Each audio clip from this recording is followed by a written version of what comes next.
Des sacrifices et des offrandes aux dieux pour les uns, de jeûnes et prières pour les autres, voilà ce à quoi l'on assiste généralement en période des fêtes de fin d'année. Dans les églises, les séances de prière s'intensifient pour conjurer les mauvais sorts ou bénéficier davantage de la protection divine contre les esprits démoniaques qui font la ronde en cette période de fin d'année. C'est sincère parce que à la fin d'année, on dit qu'il y a trop d'accidents, c'est que Dieu est en train de faire inventaire et puis Satan est en train de réclamer aussi pour lui. Est-ce que Dieu doit faire inventaire de ce qu'il a fait? Et si Dieu doit faire inventaire, est-ce qu'il faut faire partie d'autres et laisser d'autres? Donc ça, ce n'est pas une volonté de Dieu. Donc c'est une volonté charnelle. Et il faut que nous aussi, les êtres humains, nous nous méfions quand la fin d'année s'approche. C'est-à-dire, s'adonner à la volonté de Dieu, refuser ce qui est mal et s'attacher à ce qui est bon.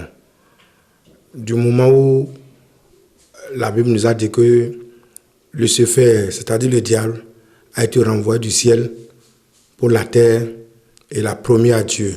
C'est-à-dire que chaque fin d'année, tout esprit maléfique, spirituel, invisible, doit réclamer nécessairement ce qui leur appartient et les promesses que l'humanité les a faites.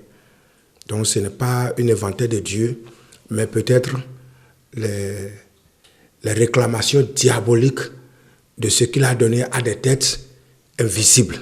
Pour certains devanciers religieux, c'est le moment plus que jamais pour les fidèles de s'armer de jeûnes et de prières, même dans leur domicile et lieu de travail. Il les exhorte cependant à la prudence et à la patience.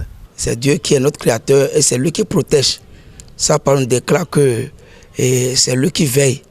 C'est lui qui veille sur nous. Dans Psaume 121, la Bible nous dit que celui qui garde Israël ne sommeille ni ne dort. Celui qui nous garde, c'est l'Éternel qui nous a créés. Sa main est puissante pour nous protéger. Donc, confions-nous à Dieu et marcher dans la patience. Parce que ce n'est pas à la fin de l'année que nous allons courir pour chercher ce que nous n'avons pas pu avoir depuis le début. Donc, nous devons nous temporiser et mettre notre confiance en Dieu. Les dispositions à prendre, elles sont très simples. Premièrement, si tu es chrétien, donne ta vie à Jésus et prie matin, midi, soir. Voyons, si nous prenons le livre d'Ésaïe, Ésaïe 38, vous allez voir que quand il est dit à Ésaïe que tu dois mourir, il a commencé par pleurer, il a coulé des larmes. Et le lendemain, le prophète qui est venu l'annoncer qu'il va mourir, l'a encore dit, Dieu m'a dit que tu ne mourras pas, je te donne encore 15 ans de plus tes années. C'est-à-dire, nous devons prier si nous sommes chrétiens, nous devons donner notre vie à Jésus-Christ et lui dire que nul ne peut nous faire traverser cette année sain et sauf si ce n'est pas lui.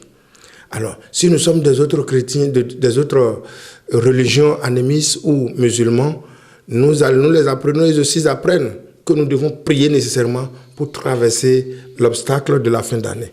Pour le révérend pasteur Hilary Igwe, c'est une erreur, voire une ignorance, de penser que les mauvais esprits font de quelconque bilan en fin d'année. Comment est-il que moi, que Dieu habite en lui, et le Saint-Esprit habite en moi, Jésus habite en moi. Maintenant, quelqu'un que le diable habite, il n'aura pas mon problème. Je ne dois pas même gêner ni multiplier ce qu'on dit la prière. Maintenant, multiplier la prière, ça veut dire que tu vas multiplier que Dieu maintenant réagit plus que ce que lui il était depuis janvier jusqu'à ce jour-là. Donc, je vois que c'est l'ignorance totale. Et beaucoup les gens créent cette ignorance. La Bible dit que nous avons reçu l'esprit de la puissance et la force, et qu'on n'a pas reçu l'esprit de la peur. Beaucoup de chrétiens prient en pensant que le diable va l'attaquer ou bien les sorciers vont les attaquer. C'est parce qu'ils sont ignorants. Les sorciers ne peuvent pas attaquer un chrétien.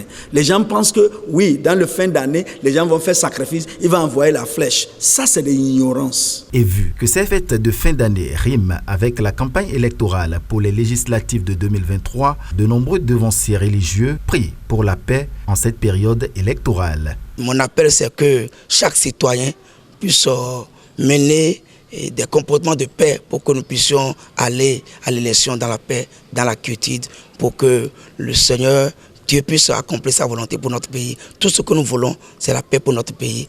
Et nous souhaitons cette paix à nos autorités, à tous ceux-là qui gouvernent notre pays. Mon premier point, c'est que je demande la paix pour notre pays, le Bénin, par rapport à des élections législatives qui se présentent déjà devant nous. Nous demandons au Seigneur Jésus-Christ de protéger son pays et nous donner la patience et donner la patience à tous nos gouverneurs comme il a donné à Jésus-Christ sur la croix de Golgotha. Père, pardonne-les car ils ne savent pas ce qu'ils font. Donc, nous demandons au Seigneur d'accorder cet esprit-là à tout le monde, à tous les peuples béninois, pour que la paix puisse régner dans notre pays. Redoubler d'efforts dans la prière est une chose, rester concentré et vigilant en est une autre. L'une est autant importante que l'autre en cette veille des fêtes de fin d'année.